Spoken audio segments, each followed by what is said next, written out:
My name is Myra Spencer. I'm 36, and I've stitched up strangers at 3 in the morning without my hands ever shaking. A year after my divorce, I was finishing a shift near the maternity ward when my ex-mother-in-law spotted me by the elevators. Carol Bishop had a way of smiling that looked like a door closing.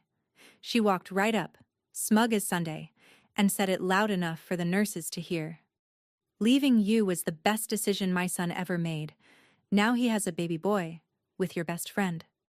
6 years of being called the broken one, packed into a single breath. I didn't flinch. I just looked at her, calm as a flat line, and said, "Is that what you believe?" 5 minutes later, a man neither she nor my best friend expected walked through that door. And the one name nobody wanted written down was about to be read out loud in a courtroom. Welcome back to Calm Drama Stories, where calm women face loud cruelty, and the truth takes its time, but never misses. If a quiet kind of justice is your thing, settle in. Drop a comment telling me where you're listening from, and be sure to subscribe. Let me back up 5 minutes, because the smile came before the man did. It was a Thursday, near the end of a 12-hour shift, and I was handing off a chart to a night nurse named Theo. The maternity wing sat one hallway over from the emergency department where I worked, and I'd cut through it 100 times without thinking. Carol was there visiting. Of course she was. Paige had delivered 3 weeks earlier, and the whole Bishop side of town had been parading through with balloons and casseroles. I knew that. I'd braced for it. What I hadn't braced for was Carol planting herself in my path like she'd been waiting all afternoon. She looked me up and down, taking in my scrubs and my tired eyes, and her chin lifted. That was when she said her piece about her son and his baby boy and my best friend. Theo went still beside me.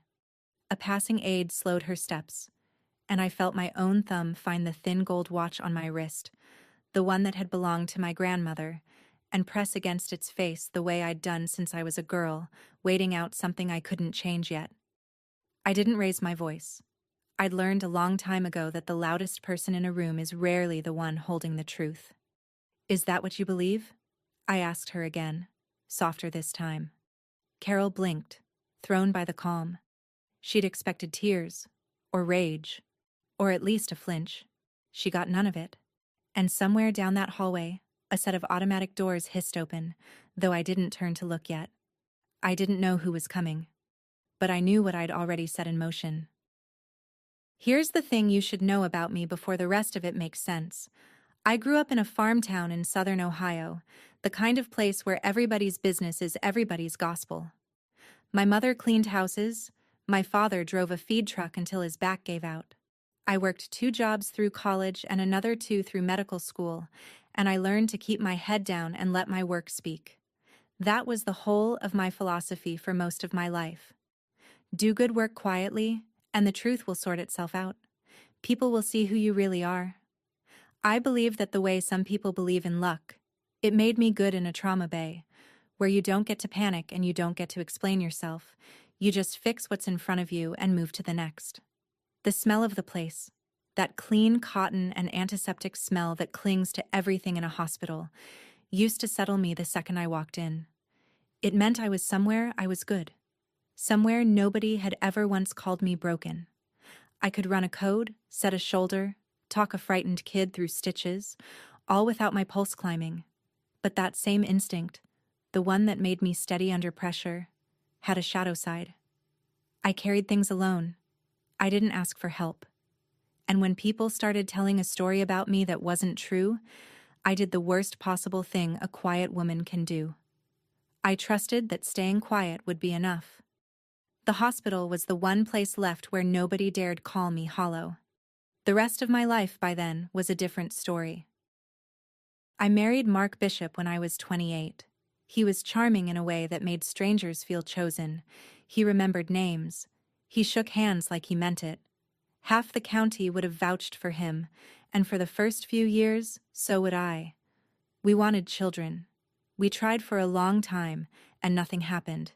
And the not happening sat in our house like a third person at the table. After about 2 years, I did what any doctor would do. I suggested we both get tested. Simple blood work, a basic workup. The kind of thing I ordered for patients all the time. Mark refused. He laughed it off at first, then got sharp about it. He said bishop men didn't have those problems. He wrapped it in a little speech about faith, about how we should leave it in God's hands. I pushed once. I pushed twice. And then I let it go. Because you cannot drag a grown man into a clinic, and because I still believed silence was a kind of patience. I went and got tested by myself. My results came back completely normal. I remember sitting in my car in the clinic lot, reading the paper, relieved and confused at the same time. If it wasn't me, then what was it? I didn't have an answer. I couldn't force one. And the longer I went without one, the easier it became for the people around me to write their own. By then, Mark had already started saying things, quiet things, to his mother first. That maybe the problem was me. That maybe I just couldn't. I didn't know yet how far a quiet lie can travel when the right person decides to carry it. Carol Bishop ran the women's circle at her church the way a general runs a campaign. She'd buried her husband young and raised Mark alone, and somewhere in those hard years she'd decided her son was proof she hadn't failed. He was perfect, because he had to be. If he wasn't, then what had all that sacrifice bought her? So when Mark whispered that the trouble was probably me, Carol didn't question it for a second. She picked it up, and she ran. It started small. A sympathetic sigh at a potluck, a hand on someone's arm, a lowered voice. Poor Mark.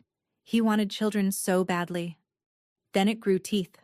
At a church supper that fall, she introduced me to a visiting pastor's wife with a look of practiced pity. "This is Myra," she said. "My daughter-in-law. She's a doctor, you know. Such a shame about the children."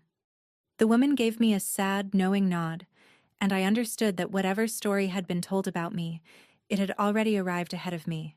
I stood there in my good dress holding a paper plate, and Carol patted my hand like I was the one who needed comforting. Then she said the thing she'd go on saying for years, the thing she said the way other people say grace. Some women just aren't built for it. She smiled when she said it.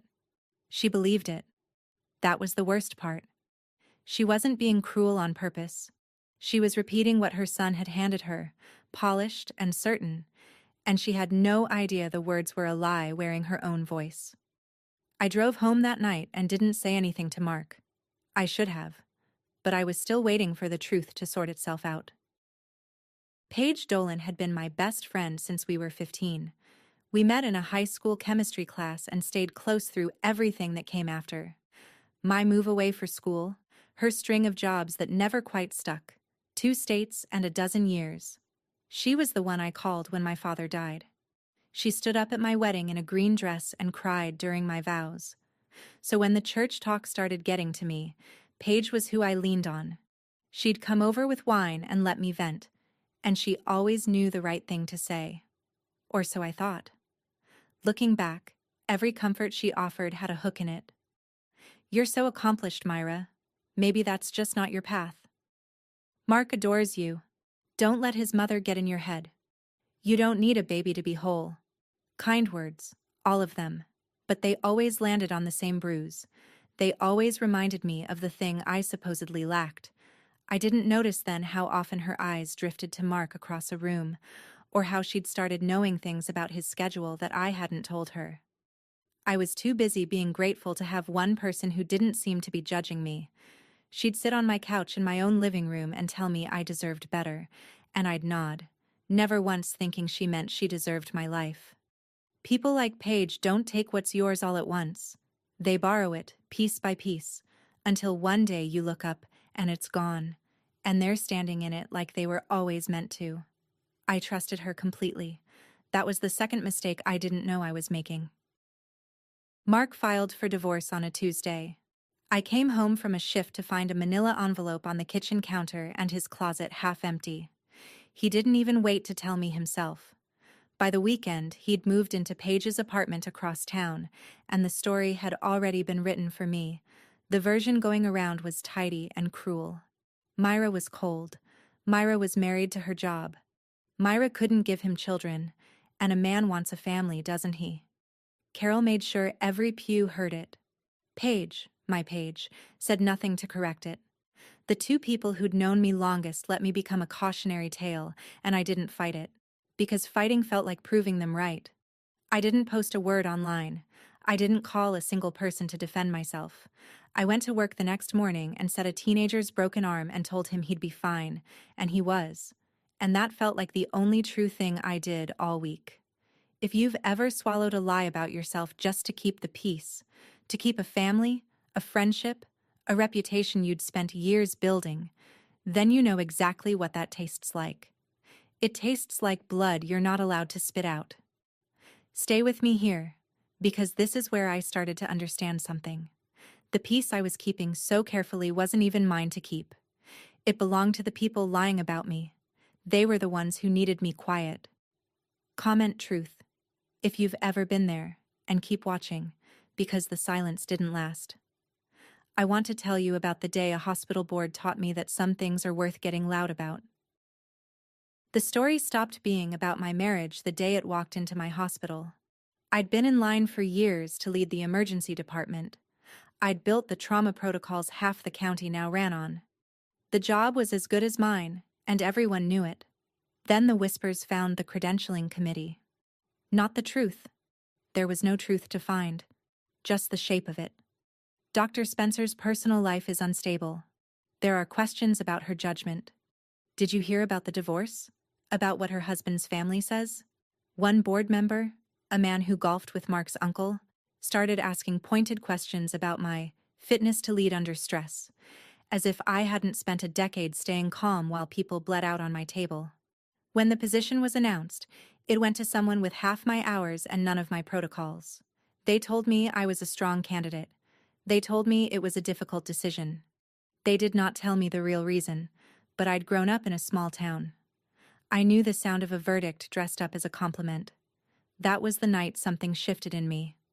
A lie about my body had cost me my marriage, and I'd let it, because I thought enduring it was the decent thing to do.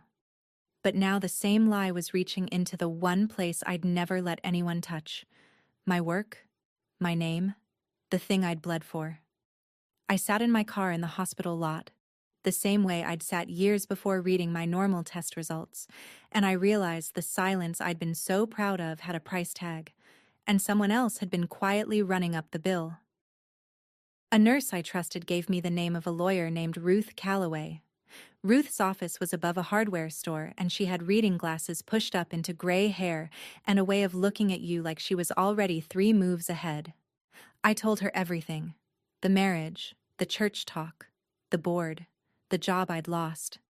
She listened without interrupting, which lawyers rarely do, and when I finished, she set down her pen. "What you're describing might be defamation," she said. "Maybe false light. But I won't lie to you. It's hard." She laid it out plainly. To win, we'd have to prove 3 things: that a specific false statement had been made, that it had been spread to other people, and that it had caused me real, measurable harm. "The harm part you've got," she said. "A lost promotion is a number. A salary is a number. That's the easy part." I sat there turning my grandmother's watch around my wrist. "And the false part?" Ruth looked at me over her glasses. "That's the part you have to be willing to fight about in public. They'll say the statement is true. They'll say you really couldn't have children. To win, you'd have to be ready to prove it wasn't you." I felt my stomach drop, because of course I couldn't prove that. My results were normal, but a normal result doesn't say whose fault the silence was. It only says it wasn't mine. I almost stood up and left. The whole thing felt like inviting the town to dissect me. Then Ruth said the thing I needed to hear. "Silence isn't a virtue, Myra, when it's costing you your career. Sometimes the kindest thing you can do for yourself is make them prove what they're saying." I didn't answer right away, but I didn't leave either.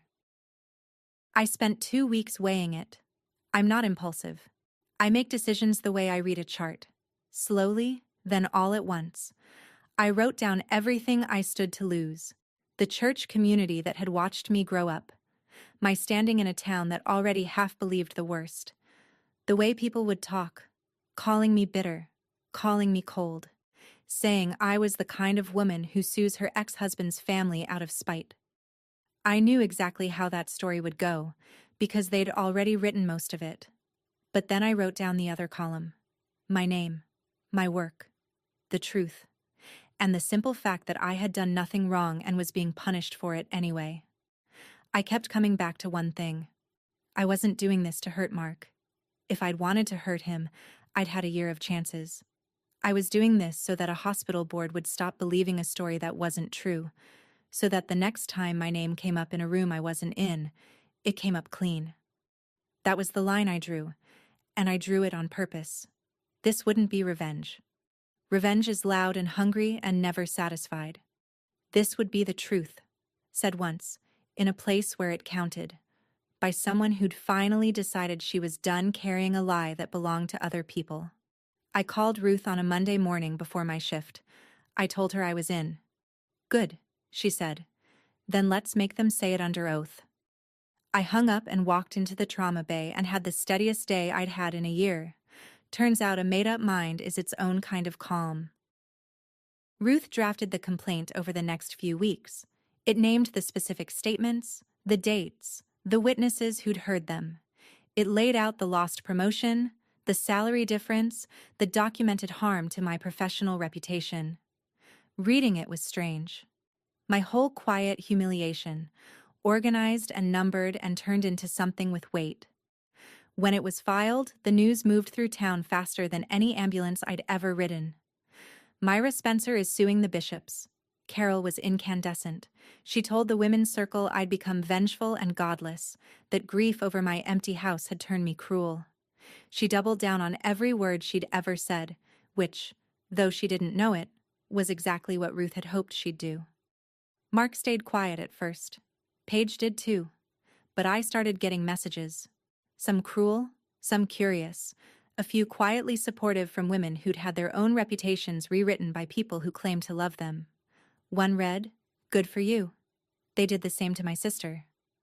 I didn't respond to any of them. I just kept showing up to work and let the case move at the speed of the law, which is to say, slowly. Ruth told me the next step was the other side's response. How Mark's lawyer chose to defend the statements would shape everything. They've got two roads, she said. They can say the comments were just opinion, hurt feelings, nothing actionable. That road's annoying but survivable for them. She tapped her pen on the desk. Or they can plant their flag and say the statements were true. That you really were the reason. That road is the one I'm praying they take. I asked her why. She smiled like a woman who already knew the answer. Because then they have to prove it.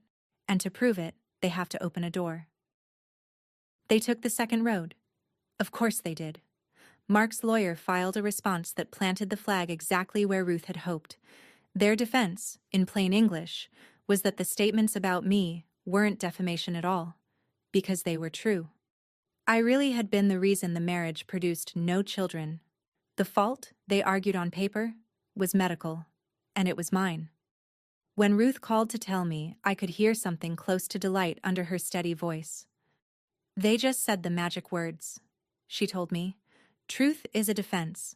But here's what they didn't think through. She let it sit a beat. To prove the statement is true, to prove you were the infertile one, they'd have to put both of your medical pictures in front of a court. Now, I won't oversell it. Reproductive records are about as private as records get, and no judge hands them over lightly. We'd still have to convince the court it's relevant and narrow. But they just argued, under oath, that the cause was definitely you. They can't make that claim and then refuse to let anyone look at him. That's the crack.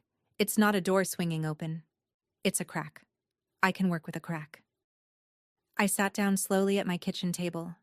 Meaning? Meaning, Ruth said. They just put Mark's own fertility in play. He spent years hiding behind it was her. By swearing to it in court, he may have handed us the reason to finally ask about him. No promises. But it's the best opening we've had. For 6 years, I'd been the one whose body was up for discussion at potlucks and prayer circles, and in trying to make that official, in trying to win by saying it loud in court, the bishops had done the one thing none of them had ever been willing to do. They'd opened the door to looking at Mark. I thought about him refusing the tests all those years ago. The sharp, little speeches. The way the subject had always slammed shut whenever it turned toward him. I didn't say anything to Ruth yet. But a thread I'd buried a long time ago had just twitched, and I felt it move. That night, I couldn't sleep, so I did what I always do when something won't sit right. I went back through the timeline in my head, slow and careful, like reading an old chart for the thing you missed the first time. And there it was, 7 years back. A morning early in the marriage when Mark had driven up to the city alone for what he called a routine physical. He'd been gone all day. He came home different, quiet in a way that wasn't like him, short with me over nothing, and he'd poured himself a drink before dinner, which he never did on a weekday. I'd asked if everything was okay. He'd said the doctor was a quack, and the whole trip was a waste, and he changed the subject so hard it left a mark. And here was the part that kept me staring at the ceiling. After that day, he never mentioned getting tested again. Not once. Before the city, he'd at least pretended to take the question seriously. After it, the subject was simply closed, and somewhere in that same stretch of weeks, the first whispers about me began. I'd filed it away at the time as a man being moody about a wasted afternoon. I hadn't connected it to anything, because I hadn't been looking for a lie. You don't audit the people you love. But now, with Ruth's words still in my ears, that quiet day in the city looked less like a wasted trip and more like the moment something got decided. I didn't have proof. I want to be clear about that. I had a memory and a bad feeling, which is nothing in a courtroom. But it was enough to tell Ruth where to point. And the next morning, that's exactly what I did. Ruth listened to my story about the trip to the city without writing anything down, which I'd learned meant she was paying close attention. When I finished, she was quiet for a moment. On its own, that's nothing, she said. A memory of a bad mood. But it's a reason to ask the right question. She explained what came next. Because the other side had put my fertility at issue, and because they'd argued the cause was definitely me and not him, Ruth could ask the court to compel the production of Mark's own relevant medical records. If he wants to claim it was you, she said, the law lets me ask to see whether it was him. That's how this works. You can't open a door halfway. She filed the motion the following week. Mark's lawyer fought it hard, and I understood then that I'd touched something real, because nobody fights that hard over nothing. They argued privacy. They argued relevance. They argued anything that might keep that one folder closed. The hearing got scheduled, and I had to sit with the not knowing, which for a person like me is its own special torture.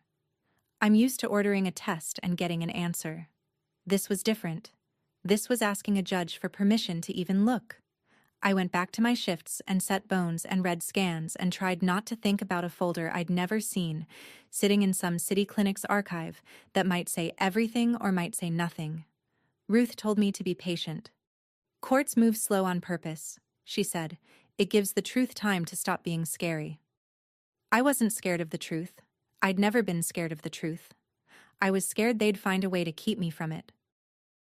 Before the judge would rule on the motion, Ruth needed me to sign a verified complaint, a sworn version of everything, each statement, each date, each witness, attested to under penalty of perjury. She set it on the desk between us, a thick stack with little colored tabs marking every place my name went. Read all of it, she said, then sign only what you know is true. So I read it. Every line.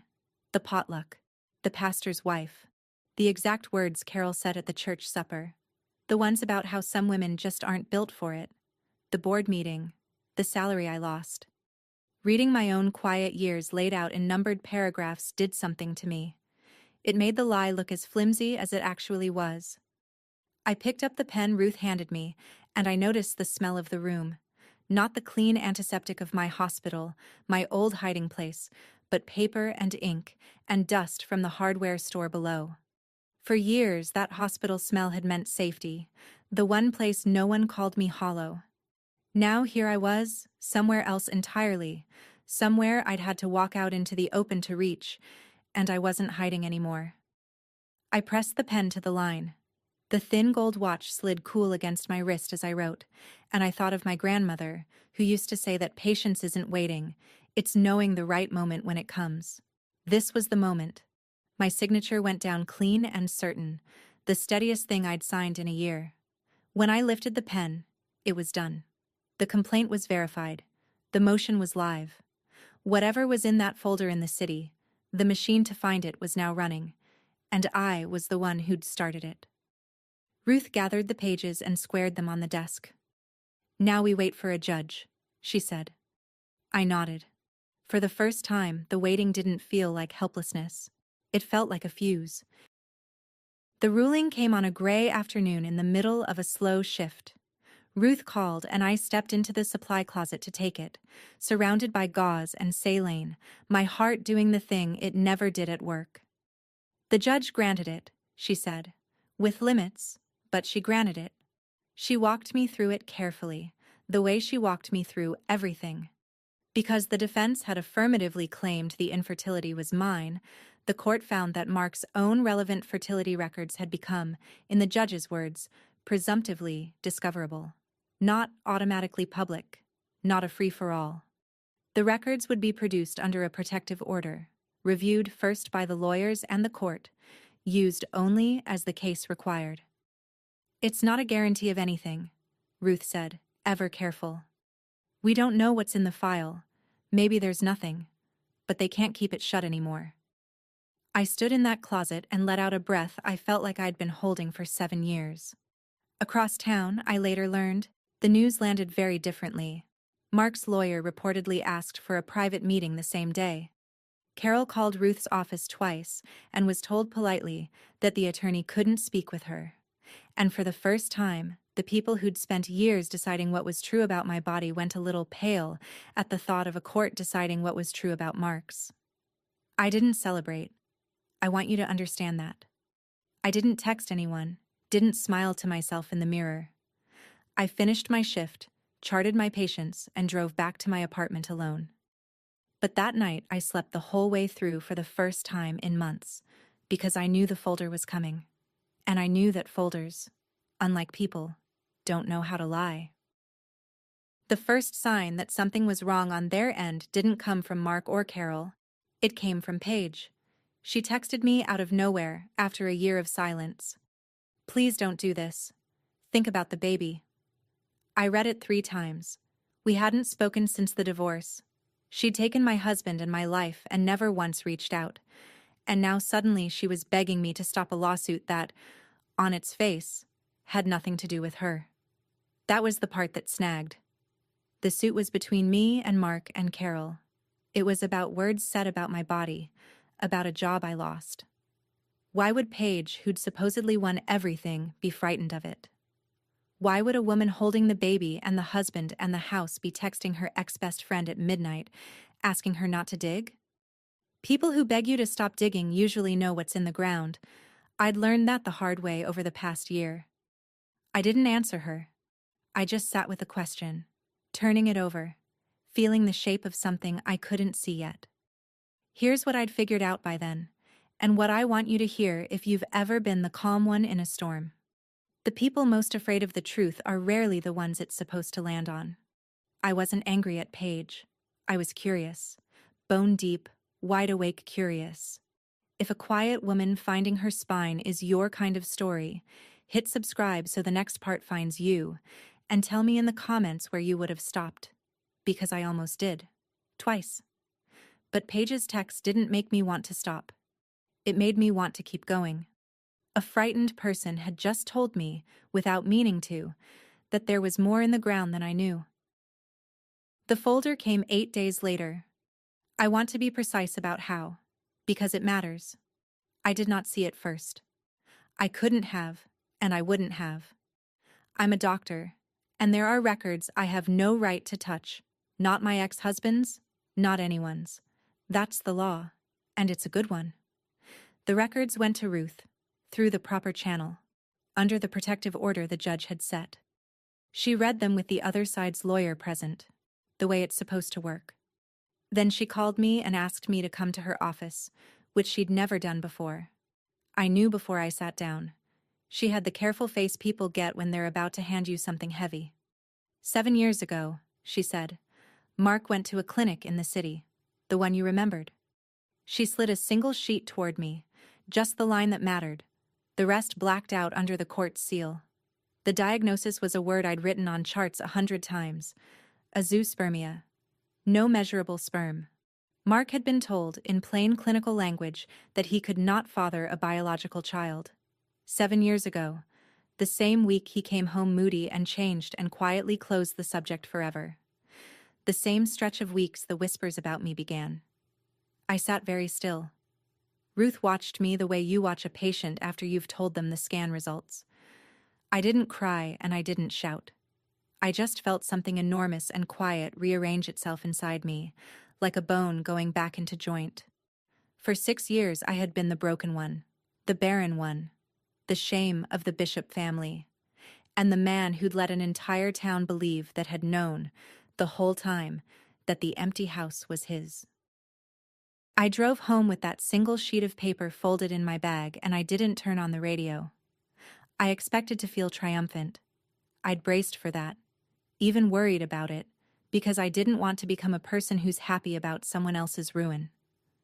But triumph never came. What came instead was something stranger and sadder.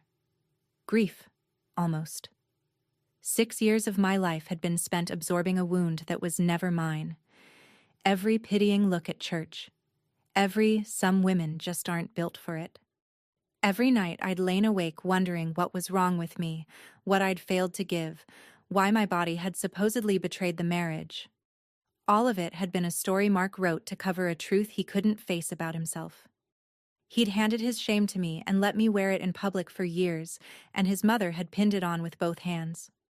I sat in my car in the lot outside my apartment, the way I always seem to end up sitting in cars at the turning points of my life, and I said something out loud to nobody. The same thing I'd said to Carol in that hospital hallway. Is that what you believe? Only now I understood what I'd been asking all along. I'd asked it of a woman so certain I was broken. And the answer, the real answer, had been sitting in a sealed folder in a city an hour away the entire time. I wasn't broken. I never had been. The relief of that didn't arrive like fireworks. It arrived like a long exhale, like the first full breath after months of shallow ones. And underneath it, a new question was already rising, one I couldn't push back down. Here was the question, and I couldn't unask it once it formed.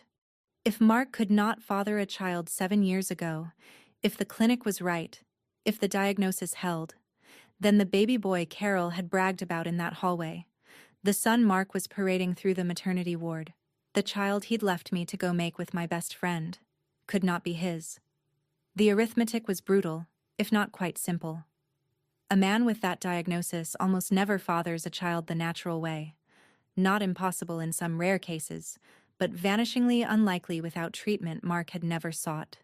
Which left a contradiction too big to ignore. Either the clinic had been catastrophically wrong, which happens but rarely, or the baby everyone in town believed was Mark Bishop's son had been fathered by someone else. I wasn't going to pretend I knew which. But I knew it was a question that needed a real answer, not a rumor. And suddenly, Paige's midnight text made a horrible, perfect sense. Please don't do this. Think about the baby. She wasn't worried about my lawsuit hurting Mark's feelings. She was worried about what a courtroom full of medical records might force into the open. Because Paige knew something the rest of the town didn't. She knew whose baby it actually was. I want to be careful here about what I did and didn't do, because it matters to me that I did this right. I did not go digging into the baby's records. I had no right to, and I wouldn't have. The child was innocent in all of this, and I have never once wished that child anything but well. What I had was a contradiction, sitting in plain sight, created entirely by the bishop's own defense. They'd sworn the infertility was mine. The records said it was Mark's. And a healthy baby boy across town said someone was lying about something much bigger than a marriage. I called Ruth. I think there's more in the ground, I told her. She didn't even pause. Then let's let the court find it, not us. The court. The man who'd walked into the hospital room that day, the one I told you about at the very start, had a name. Daniel Reyes. I didn't know him then. I learned about him the way I learned everything in this story. Slowly, properly, through the channels that don't lie. It turned out that during the months Paige and Mark were getting together, while Mark was still telling the world his wife was the broken one, Paige had been involved with someone else too. Daniel. A quiet man, by all accounts, who'd been led to believe the relationship was more than it was. When she chose Mark, Paige had cut Daniel off completely, blocked his number, never told him she was expecting, never breathed a word about a due date or a hospital. She'd gambled that he'd simply disappear, that he'd never connect the dots. But the timing hadn't sat right with him, and he'd kept asking quiet questions of the few people they'd both known. That very morning, one of them had let the hospital and the date slip. So he came. To see the child he suspected was his. And the moment he stepped through that door, the one person she'd been so sure would never find her. Paige's face drained of every drop of color. That's the picture I want you to hold. Carol, smug by the elevators, certain her son's perfect life had proven me worthless.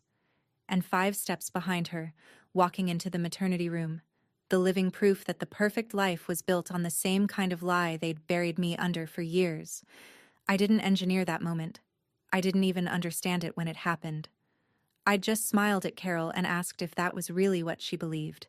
And then a door opened and a stranger walked through it. And a whole house of lies started quietly coming down without my lifting a hand. Daniel, it would turn out, had questions a court could answer. And in a town where everyone had been so sure they knew the truth about my body, the truth about everyone else's was about to get its day. Mark knew. That's the thing I keep coming back to, the thing that turns this from sad to unforgivable. He'd known for 7 years that he couldn't father a child. So when Paige got pregnant, he knew, with absolute certainty, that the baby wasn't his. And he took it anyway. He stood up in front of his mother and his church and his whole small world and let them believe he'd made a son. The son his barren first wife had failed to give him.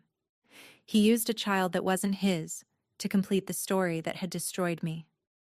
Think about the nerve of that. The cruelty isn't even the affair, or the lie about my body, though those are bad enough. It's that he looked at a baby he knew couldn't be his and saw, first and foremost, a prop. Proof of his manhood. The final period at the end of the sentence he'd been writing about me for years.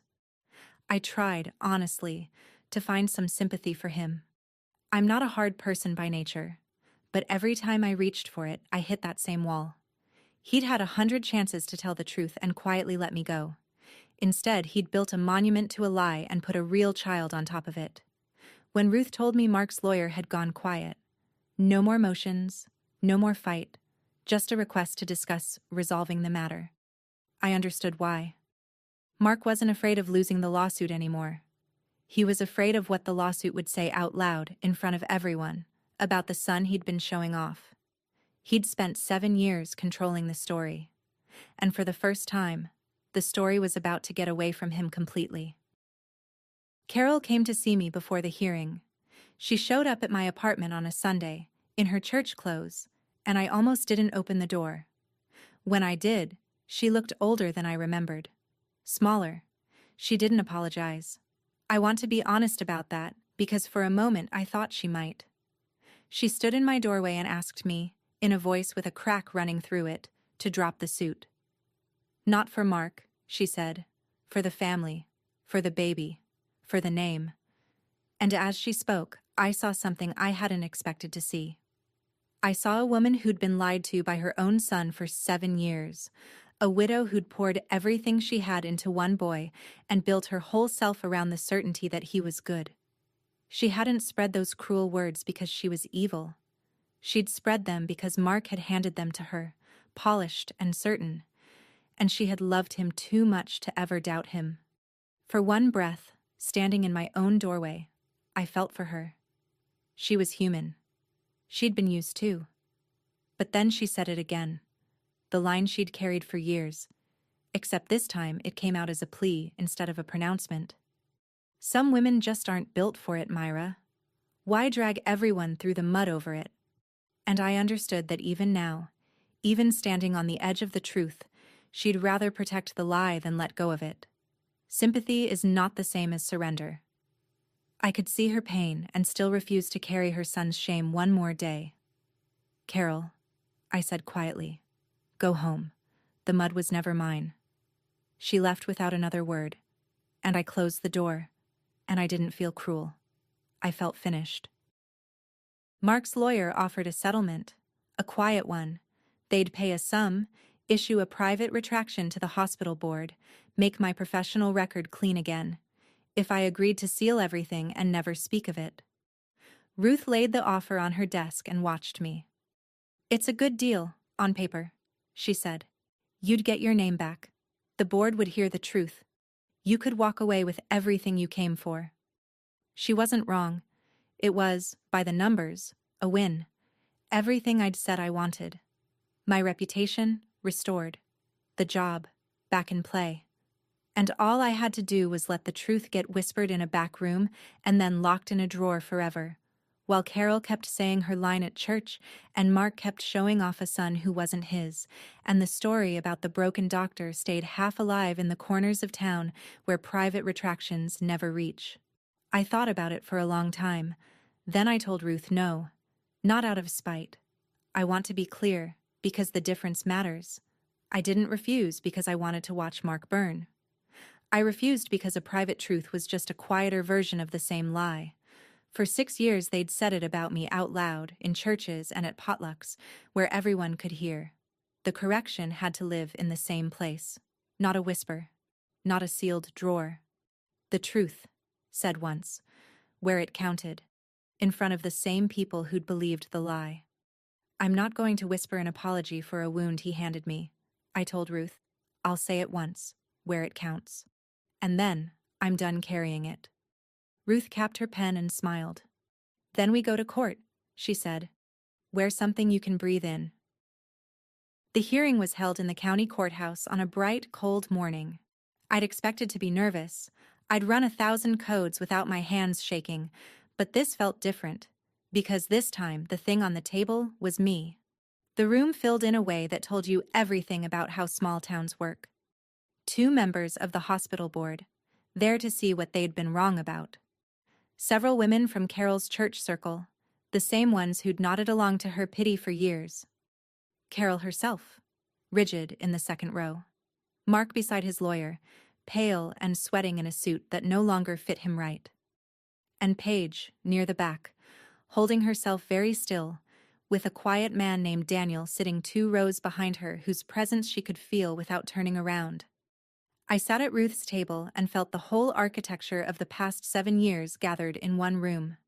For 6 years these people had been the audience to my humiliation. They'd watched a woman get quietly branded and said nothing, or worse, repeated it.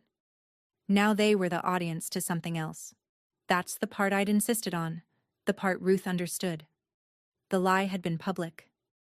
The truth had to be public too, in front of the same eyes, or it would never really undo what had been done. I wasn't there to scream.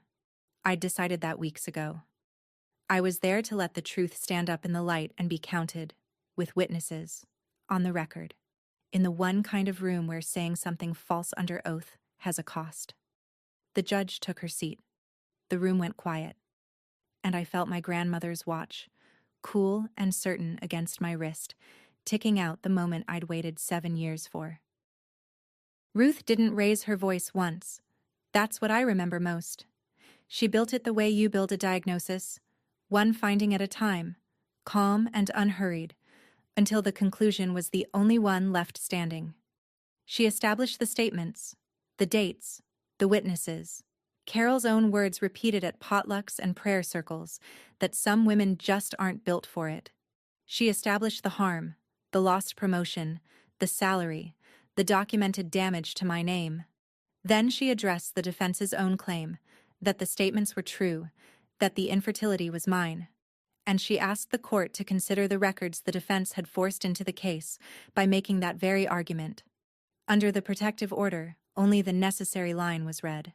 7 years ago, Mark Bishop had been diagnosed at a city clinic with a condition that made fathering a biological child medically impossible. The room changed temperature. I watched the church women turn to look at Carol, who had gone the color of paper. Then Ruth, gentle as anything, laid the contradiction on the table, the one the bishops had built with their own hands. The defense had sworn the empty marriage was my fault. The record said it was Mark's. And there was, by the family's own loud account, a baby boy. She noted that the question of that child's paternity had become relevant to the support and custody matters now before a related court, and that genetic testing in that proceeding had not supported Mark's biological paternity. She said it plainly, without drama, the way you'd read a lab value. And that was when Mark stood up. "That's not... You can't..." His voice cracked across the courtroom. The judge told him to sit. Carol was on her feet too now, saying my name like an accusation, saying it couldn't be true, saying I'd twisted everything. The two of them, loud and unraveling, while I sat perfectly still at the table and said nothing at all. Carol turned on me then, the way drowning people grab at whatever's nearest. Her composure was gone, her church supper certainty cracked wide open, and out of the wreckage came the only words she had left. "Some women just aren't built for it," she cried, pointing a shaking finger across the room. "Some women just aren't..." She couldn't even finish it the second time, and I stood up, slowly, because I'd waited 7 years and I wasn't going to rush this. I didn't shout. I kept my voice flat and clear, the voice I use when I have to tell a family something true and hard, the kind of voice that's calmer than the room can stand. "You're right, Carol," I said. The whole courtroom went silent. "You're exactly right. One person in this marriage was never built to have children." I let that sit. I looked at Mark, then back at his mother. The file only ever had his name on it. Somewhere in the back of my mind, a hymn was playing, the one from my wedding, the one Carol had picked, the one that had floated through that church the day I married into all of this. It had meant one thing then. It meant the exact opposite now. Carol's hand dropped.